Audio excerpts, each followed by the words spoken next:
20,000 महीना में total income total 6 lakh. 6 lakh.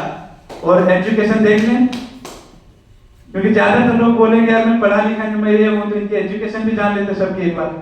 10 पास। 10 है। अब किशोर पटेल है, ओपनर लेवल पे हूँ। Total income sir 1.5 lakh. 1.5 lakh plus.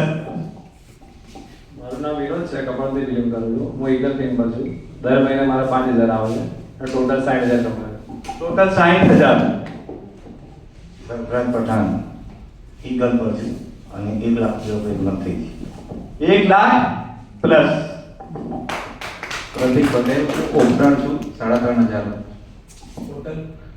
Total opener 3 મહિના 3,500 ताकि हमारा बिजनेस की शुरुआत करी। નામ જગદીશ વાઘેલા.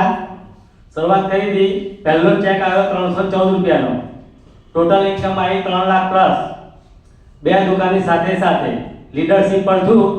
કામ કરવાની કોઈ ઈચ્છા નથી, પણ પ્રોડક્ટ ક્લિયર થઈ, ઘરમાં રિઝલ્ટ મળ્યું, સામાન વેચ્યો તો સામેવાળાને રિઝલ્ટ મળ્યું, એટલે ઈચ્છા થઈ કે કોઈને કહેવું જોઈએ.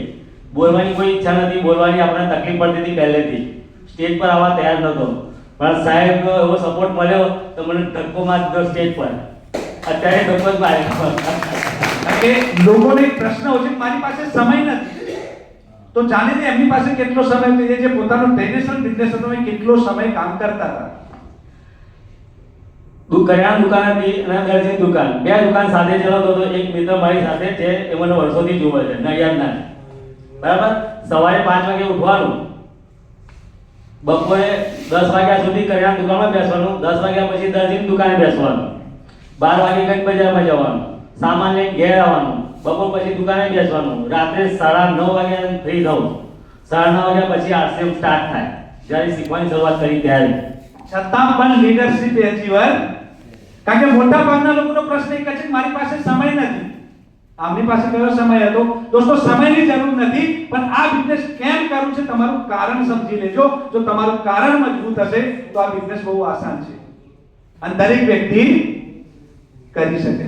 કારણ કે એમના ધંધામાં સારું કમાતા હતા છતાં આ બિઝનેસની એમને શરૂઆત કરી. કારણ કે જગદીશભાઈ એક જ વસ્તુ કહે છે કે દર્જીનો એમનો ડાયલોગ બોલે છે, ટ્રેડિશનલ બિઝનેસ આ બિઝનેસમાં શું અંતર છે અને આ બિઝનેસ કેમ કરવાનું એ એમના 2 શબ્દોથી આપણે જાણી લઈએ એકવાર.